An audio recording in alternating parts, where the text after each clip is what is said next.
What's up, guys? It's Lionel the Builder back again with another video, and today we're going to be watching why I still choose Next.js.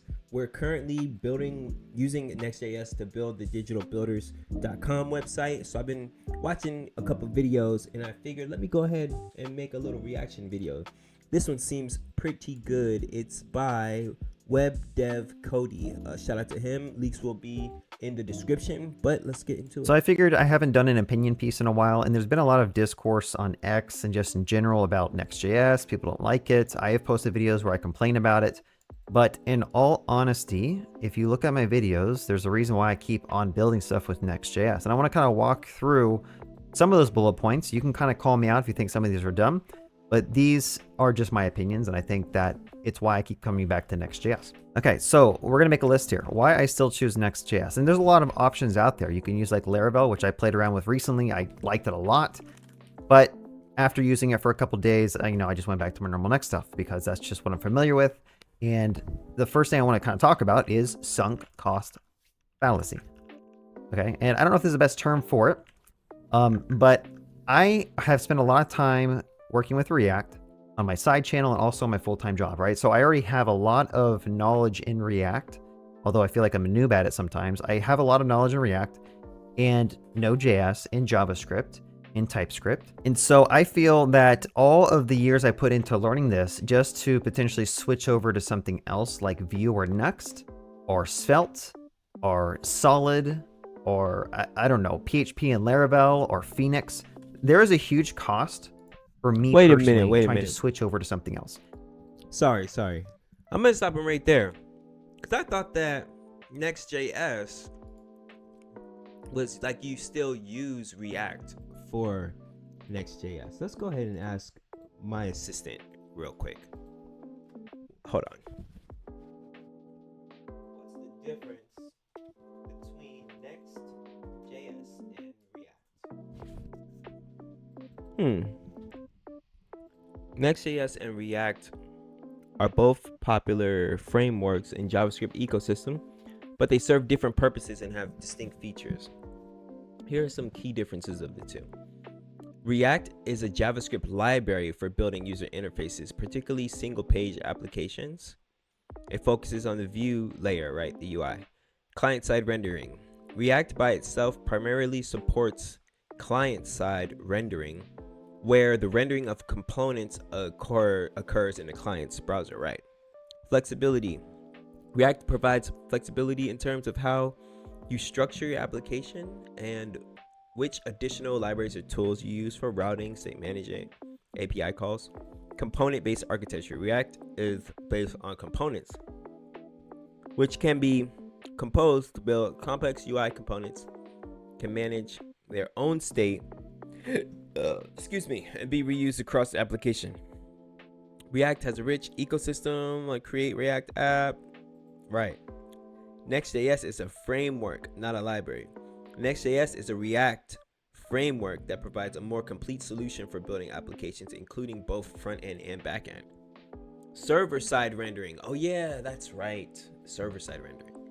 Next.js supports server-side rendering, which I did hear that, at least when I was learning about it, not everybody was using it. You could still use Next.js without it. Like, it supports it, but you don't have to use it.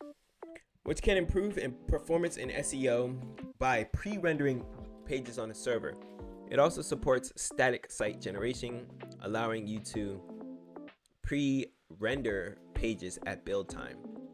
File-based routing. That's another thing that's pretty interesting. Next.js uses a file-based routing system where the file structure in the pages directory determine the routes of the application. This simplifies the routing setup compared to manually setting up routes in React. True, because then you just have to make a folder. Whatever you put in the pages, whatever you name the title of the file will then be your route. API routes. Next.js allows you to create API endpoints within the same project. This is useful for building full-stack applications where the front end and back end are closely integrated. Next.js provides built-in optimization for performance, such as automatic code splitting, optimized images, and static optimization. Built-in optimization for performance. I kind of want to dive deeper into some of these, but we're not going to be here all day. So I'll do that later on. Next.js Comes with many built-in features like CSS and Sass support, TypeScript support. When to use which? Use React if you need a highly customizable solution and prefer to have control over tools and libraries you integrate.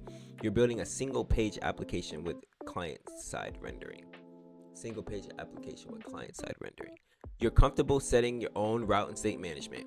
Next, if you want server-side rendering or static site generation for better performance in SEO. Is it really that much better for SEO? Please drop a comment if you know, like, because I always see that, but I don't know. Is SEO really, if you use Next.js and your pages are loading super fast, is that really going to boost your Google rankings? You prefer a framework with built-in routing and API routes, or you want to leverage built-in optimizations? In summary, while React provides the building blocks for creating UI components, Next.js extends React capabilities by adding features. Okay, so it's still, you still basically can use React components within Next.js. It just seems to me like it's React 2.0. So it was just a little bit confusing for him to say like he was going from React to something new, Next.js. But Next.js, to my understanding, is very similar and a part of React anyway, right? Let me double check that.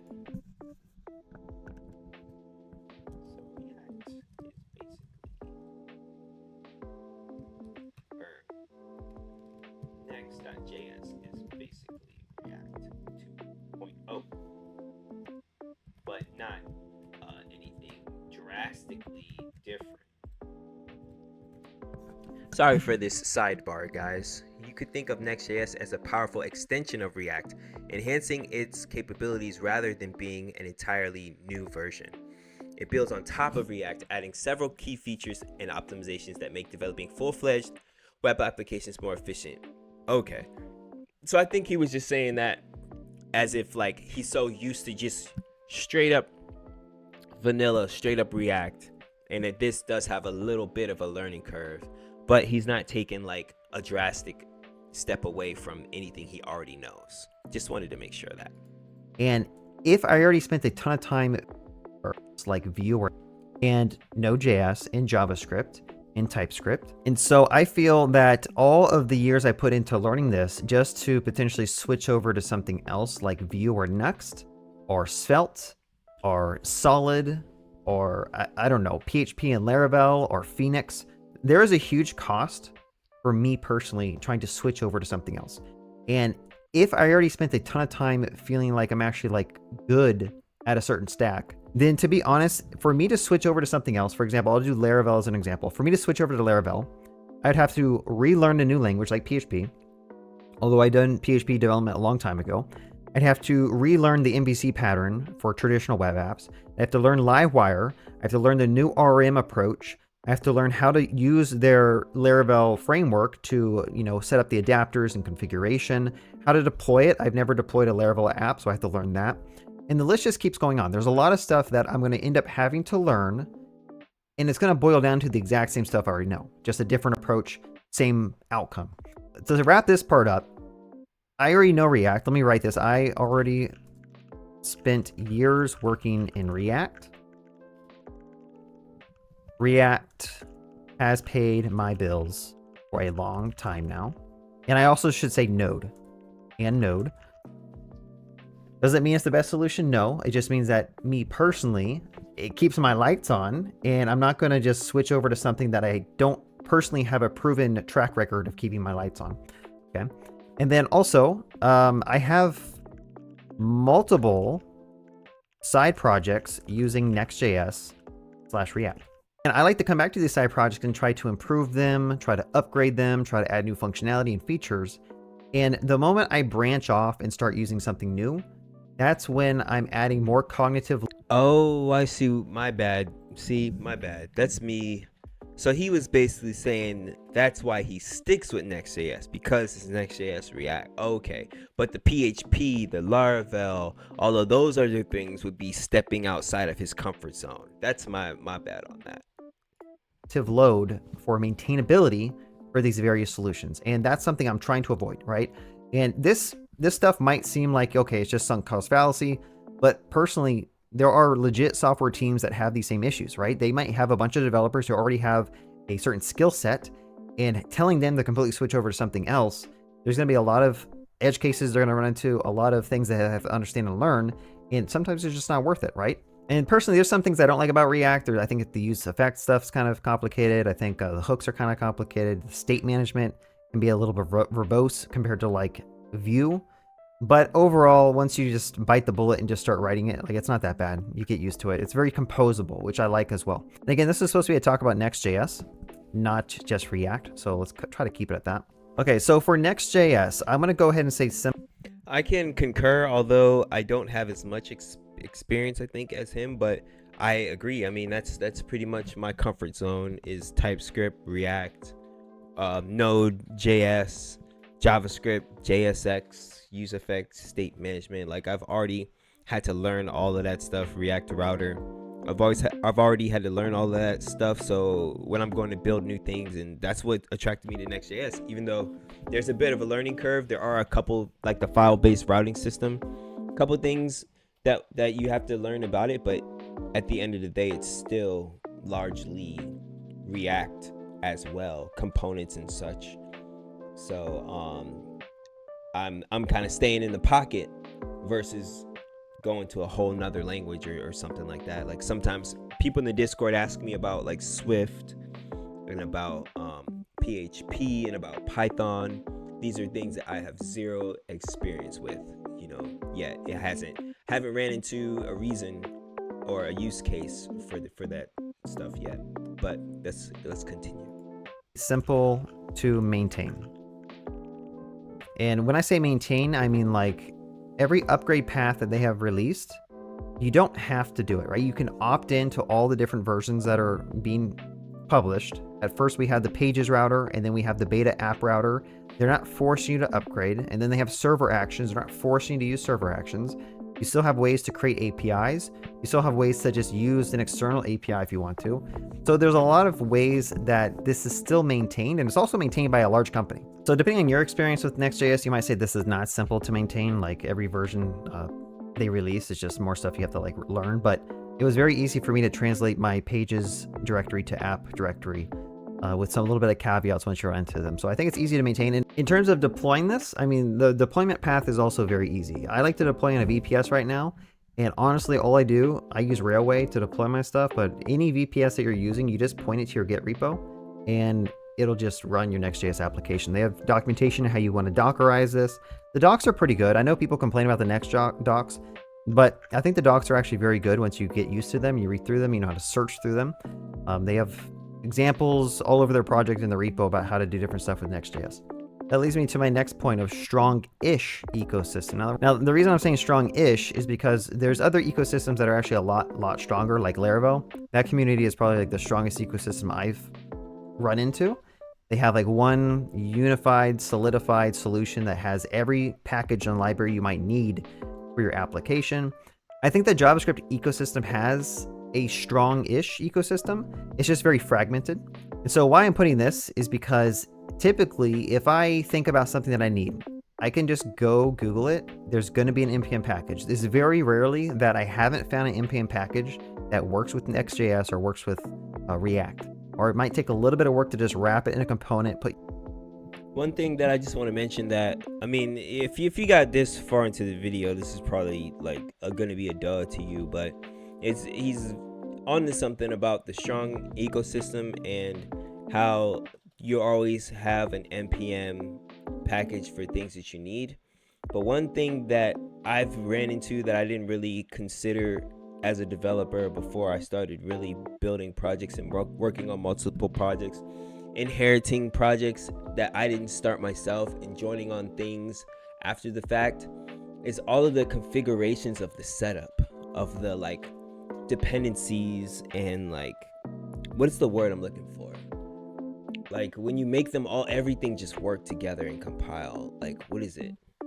Something to do with dependencies. Like, I want to say configure, or like say you wanted to add CSS to a mobile app, for example, something that I'm working on. Like I got this project and it seems like all of the dependencies. Like, what is the? It's like you just have to configure everything, man, and like it takes so long with so many different errors of like trying to figure out what needs to downgrade, what needs to upgrade, what needs to change, what version of node you need to be using.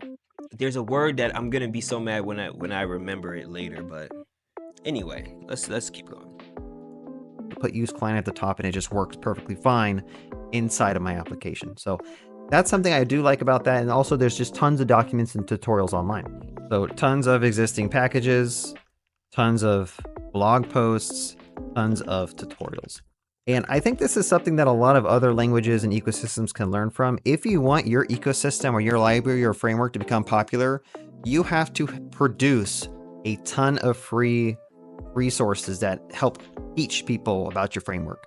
And it just turns out that there's a lot of people who tend to use Next.js on YouTube, and there's a lot of people who tend to make tutorials and write blog posts about it. Now, I'll say that some of the ecosystems, a lot of the training resources are behind a page. I would say also the all of the different templates that are out there, all the different things like Flowbyte and the Tailwind CSS out there, like it's got fully built hero sections, admin settings pages, and everything that you could need is out there for Next.js. I don't know, it may be like that for everything now, but that's just one thing I could chime in on for sure. That's one of the reasons why we're building it, we're using it. And a paywall, like a monthly subscription for screencasts, which I think really hinders this aspect of a strong ecosystem. Like it's hard to onboard and train and bring people up to speed with your framework if they have to buy some type of like training material. The more free stuff that's out there is just the better for the ecosystem, in my opinion. So let's talk a little bit about Next.js features. So obviously Next.js has a lot of features built into it, which is one reason why you might consider it a little bit complex. But for the average use case, it's not too hard, right? You make a page, you add async to your function, you can fetch some data when the page is loading, and you can invoke a server action to modify your data, and then basically call like revalidate path to have your page refresh. Super straightforward, but when you need some more optionality, you can opt into it, right? So I'm going to say optionality, you have server-side rendering, you have static site generation, you have incremental, there's ISR, I think it's called like incremental site regeneration or something like that. You have server actions, okay, which I personally like a lot, and I'll talk about that in a second. There's just a lot of like, there's caching built in, there's revalidation, there's deduping built in, which again, some of these things are kind of added because of the whole nature of React Server Components, which, oh, that's another one, React Server Components, right? But the main thing I want to talk about is optionality. You don't have to use any particular thing, right? You can pick whatever you want, which some people hate that in the JavaScript ecosystem. I personally like it. Once you get good, you can actually just pick and choose what you want. If you want like fully client-side rendering, like let's say you just want a traditional single-page application, you can add that to your Next.js application. If you want to just user file-based routing, you can do that, and you can slowly start adding in server-side rendering or static site generation or ISR. All these things are optional. You don't have to, you're not forced to use any of them, which is something I like because again, you could just use Next.js for your front-end encapsulation and you can have it contact a Go backend or Go API if you want to. You don't have to use server actions. You don't have to use React Server Components. You can treat it as a traditional React single page application, which does React query to fetch and mutate your data from an external data source, which depending. That's exactly what I was looking for too, because that's what we're planning on doing. We're planning on using Next.js for the front end as if it's just the normal React. I don't think we're going to do server-side rendering and server actions or a lot of that other stuff. I think we're going to just use Firebase Cloud functions to interact with the front end and the user documents who log in, and then change the data from there, change the document, the data that's saved on the back end from there. So I was trying to make sure that that was possible and that we weren't going to be forced to use some of the upgrade stuff. So that's good news. Depending on your business and project needs, maybe that's something you need. Maybe you need an external Go server, or you have an old Java server that you need to communicate with, right? And so I think Next.js keeps all that stuff in mind when it's building out their functionality. So the next thing, this is probably like the strongest reason why I like to stick with my current stack, which is TypeScript. I personally would never use a dynamic language again. Like, I coded in JavaScript for a long time. We have like an application that got to like 350,000 lines of code, all in JavaScript. And then we slowly transitioned it to TypeScript. And I would say that the TypeScript has made this project much easier to maintain. And so I've learned my lesson. I used to be a big JavaScript, CoffeeScript fanboy, where I'm like, oh, types are so annoying to deal with. But once you actually learn them, they help you be much more productive, in my opinion. And that's something I really like about Next.js, is that they really embrace TypeScript.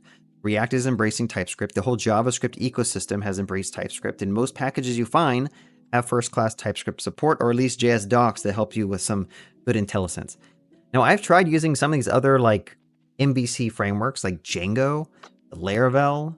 Haven't tried Phoenix with Elixir, but from what I understand, most of these are dynamically typed languages. I know in PHP you can add types, but let's be honest, most of the libraries you're going to find and download aren't going to have types on them probably. And so the moment you start coding in these other things and you start realizing that you don't have IntelliSense as you're typing out code, you start realizing, wow, I'd rather just go back to Next.js, right? I tried that with Laravel, and the TypeScript autocomplete didn't work too well with VS Code, which means, again, that's another thing I have to learn. I have to switch off of VS Code and go learn a PHP Storm or something, which I did. I installed PHP Storm. I also installed the Laravel IDEA. But overall, I kept hitting random things like in the templates, in my Vault components, where like stuff would just not autocomplete. There's just a lack of auto completion for what I've seen in a lot of these other MVC frameworks. Granted, there's Adonis.js, which again is like first-class TypeScript support. I just haven't had a chance to play around with it. I played around with it a long time ago, but now it's a lot more modern, has TypeScript. But again, that leads me back to sunk cost fallacy. I'm not going to switch my entire stack over to Adonis.js when I already have a bunch of projects in Next.js, honestly. And I would say a lot of these MVC frameworks, they also they pitch the idea that they come with like everything that you'd ever need. But for the most part, once you install Drizzle, like that gets you 80 or 90% away from your application. At some point, you may need to get some type of asynchronous job processing or a cron job system, which if you deploy to a VPS, I mean, you could set this up with just a simple like initialization script in Next.js. Anyway, I think I'm going off topic. So TypeScript, if whatever solution that you're going to recommend me doesn't have like flawless end-to-end type safety and TypeScript autocomplete, I am probably not going to actually take it seriously. Although it could be good, and I could probably spend a couple of weeks or months becoming really proficient at it like I used to be at JavaScript, but I just rather have type safety. Okay, so let's just move on to my next point. You will eventually need JavaScript, okay? This is like a hot topic for some reason. I don't understand why, but if you were to look at a majority of applications that are actually like good applications and not just CRUD applitions with forms, submit forms, validate forms, and read data, you're going to end up needing JavaScript, right? For example, let's say you have Trello cards. Without JavaScript, you're going to have a little bit of, I would say, a harder time making everything have optimistic updates, making stuff work when a user's 3G network tab is turned on. So like Trello, Figma, for example, I think Figma is actually built with like Wasm or something, but you're probably going to need JavaScript for any type of diagramming tool like Eraser.io. Probably uses JavaScript in a canvas to draw this stuff, right? Now, you could prove me wrong here. Like, you can completely call me out and say, no, we've built an application that has absolutely no JavaScript, whatever. And what you end up doing is you end up bringing in something like Alpine.js, which abstracts the way the JavaScript for you, or HTMX, which tries to abstract the way the JavaScript for you. And I'll guarantee you, even with these solutions, at some point, you're going to reach an edge case where the code is just harder to maintain. And so you just end up dropping into Vue or Svelte or React because you embrace the idea that you have to write JavaScript because the browser runs JavaScript. That's just what I've seen over the years. But again, I'm not like a Laravel Hotwire dev. I'm not a Phoenix Live View dev. Maybe you can actually build a complete application which has rich features, like some of these applications, without ever having to bring in JavaScript. So call me out in the comments. I'm fine with that. Again, this whole talk, maybe it's just copium. Maybe I'm just coping with the fact that I'm stuck with this language because of my sunk cost fallacy. Another thing. Is it so bad to be stuck with JavaScript? Please drop a comment. I want to see what some of his comments are saying here before we continue. I like how Copilot has its own opinion about Next while you're talking. I didn't notice that. There's a dev out there getting more work done and making more money. They don't waste time debating tools and frameworks. True. Laravel plus inertia seems promising. Full React front end. Not sure if you've tried it before. We're all moving to jQuery with this one. Good job. You're brave to state your opinion in this heated climate. Y'all stress me out. That's the thing, grass is always greener on the other side. If you know a stack and are familiar with it and can achieve most of the stuff you want to, just stick with it. It is what it is. I figured out rewriting the same project 3 times. Man, I love the transparency. I like that you're able to stay focused and not get distracted by the Copilot suggestions. Don't worry about Copium. Everyone on all sides are huffing it. See, I didn't know that this was a thing, honestly. I'm gonna go back-end dev. I've been toying with Next lately, and I think it's a great experience compared to single-page applications. I think Next simplified a lot of things. Though I'm not a big fan of Next.js, I'm currently building a project with it on the front end and Golang for the back end. Okay, so it seems like overall we have a mostly agreeable comment section here. Sunk cost fallacy is a reluctance to abandon something despite the abandonment being beneficial. In this case, abandoning Next or React probably wouldn't be beneficial for you, so it doesn't meet the definition. True. I was thinking that too. Sunk cost fallacy. So I guess instead of that, he could just say, I don't know. Excuse me, I just got back from a cookout, so love your opinion. After moving away from PHP, I went all in on JS and Next with TypeScript. Tempted to learn these others, but then I have to ask why. I really like Next. So yeah, I'm not even tempted to learn anything else. That's why I'm trying to work with Next. Like, I just want to cook, man. As long as it's working. I feel like unless I get hired to do something, and I was looking at some of the position I was applying for, they had other languages up there. Unless I get a job where they're using a different tech stack from what I already know. In my free time, I'm gonna just stick with my personal tech stack and continue to work on the skills and just improve on what I know how to do with the current pocket that I'm used to. Another thing I want to talk about is server actions. I like server actions, and this is also a reason why people ask me why I don't use Remix. It's because it doesn't have server actions. When I first started learning Next.js, I actually started with like watching Theo stuff, and he recommended TRPC, and then I used TRPC, and I was like, wow, this is actually amazing. So I personally really liked TRPC, and I started building out applications with TRPC, and I was blown away with the end-to-end type safety. And going forward, I don't want to have to revert back to like using traditional like dual push request to a REST API. You have no idea what the arguments are for that REST API. You have no idea what it sends back.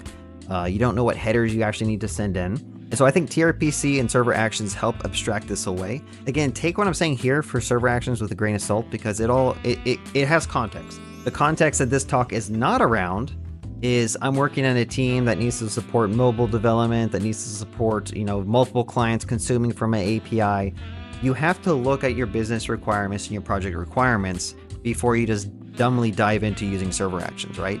If you need a REST API or GraphQL, then you should probably use those. But for my use cases, which is I'm a one-man team typically on my side projects, and I need to be able to achieve as much as I can without writing much code or having to like do a bunch of context switching between different languages, I think server actions kind of achieve that. And also TRPC, let's say you do decide that, server actions is kind of too coupled to Next.js. Well, you could just switch down to the TRPC, which I believe has ways to invoke your TRPC server from various different front-end libraries, right? Maybe from Vue or Svelte, you can still do your TRPC requests. And so I think server actions basically replace TRPC. And that's why I'm using server actions in my tutorials. I think it does just help you write code faster and build out full stack applications a little bit faster, but they're also kind of new and they have like caveats to them. So I don't know. I like them, but there's some things that I don't like about them. Like, for example, every time you call a server action, it's queued up. So if you have a UI where a user can click multiple buttons at the same time, like you'll see that it just like queues them up and it takes a long time. And then people say there's like security implications with server actions. I don't think so. Just understand how they work. It's an endpoint, right? So you need to validate your input. You need to make sure you're authorizing the user with their session before you just start doing various operations in your application. So I'll also just say end-to-end type safety, which is a very, very strong selling point to me. I know you can achieve this by using like open API docs, and you can just like do code generation to get your API definitions with TypeScript. But did you just hear what I said? Like, that's just more complexity trying to get that all set up, right? I don't want to have to deal with having a separate REST API and then running some type of code generation script and finding out a way to how to publish that and then import that into my own application so I can use an SDK to call it. I don't want to do all that, right? And I know there's frameworks that provide that out of the box. Like I think Next.js has that out of the box. Let's just move on. Yeah, so these are some of the reasons. I mean, some of these might be really weak arguments, but these are my personal reasons why I use it. I have complaints about Next.js. I'm not gonna lie about that. I have complaints about React. I would not consider myself a React or Next.js fanboy. I'm a very strong critic of like some things are just awful using React, some things are awful using Next.js. But overall, I deal with the awfulness because there's a lot of benefits that come for me using this. Now, there's one last point I want to talk about before I wrap this up because this video is going kind of long. I want to be transparent with you. Well, another reason I'm using Next.js is because Next.js gets the most views in YouTube. So this last point, again, you're going to be like, dude, seriously? But honestly, this is because the market demands it, right? If the market is demanding a framework and I make videos about that framework, to me, it signals that, okay, people actually like using this, right? If I'm making videos on something that's no one knows about, I'm not getting any views. Why would I keep making views about that? Because to me, if I go and start making views on HTMX, although I think HTMX is a really cool solution, if it's getting no views, to me, the community, the outside world, that kind of signals to me that people don't care about it. If people don't care about it, I'm not going to waste my time learning about it because I've been burned so many times in the JavaScript ecosystem where I learn something and it just gets abandoned after 6 months. And so Next.js has given me the strongest signals, and I should also say React has given me some of the strongest signals that this is still one of the most used frameworks / libraries in this ecosystem. I've tried making Vue videos in the past. They bomb, right? I've watched other people who make Vue content full time. They don't get that many views. Now, granted, there's some other channels that make content on like Laravel and stuff, and they get some pretty good views. So I think Laravel and PHP has a really strong community as well. I haven't looked into some of the other stuff like, I don't know, Elixir. I haven't looked into Django. But again, I'm just being transparent with you. I'm not going to waste my time making YouTube videos if no one watches this stuff. So as silly as this sounds, this is also a reason why I'm using Next.js and React in a lot of my YouTube videos. If I made a Svelte video and it got as many views as Next.js or React, or if I use a remix video or a Svelte kit or a Nux video and I got the same amount of views, I may potentially switch over because I do think those are also really valid solutions and they are a lot more concise compared to React and Next.js. But that's just not what the market is signaling to me. So anyway, those are my points. Again, I want to keep this an open discussion. I don't want to come across as like a Next.js fanboy. I was transparent in the fact that there's a lot of things about it I don't like, but there's also a lot of things that I do like about it. And also I have my own personal reasons and opinions and contexts that keep me using it. Anyway, if you guys enjoyed watching this talk, give me a thumbs up, comment, subscribe, press the... Man, I really appreciate the honesty there. And hey, I'm gonna give a subscribe and a like. Please do the same for me, especially if you guys made it all the way to the end of the video. I'm gonna continue building our project using Next.js. I can't wait to show it to you guys. It should be done, at least not done completely, but at least to the point where I could just show it to you guys, you know, here within the next week. We have a hackathon coming up. Please click the links in the description, join the Discord, join the school. I'm Lana the Builder, and I'll see y'all next time. Peace.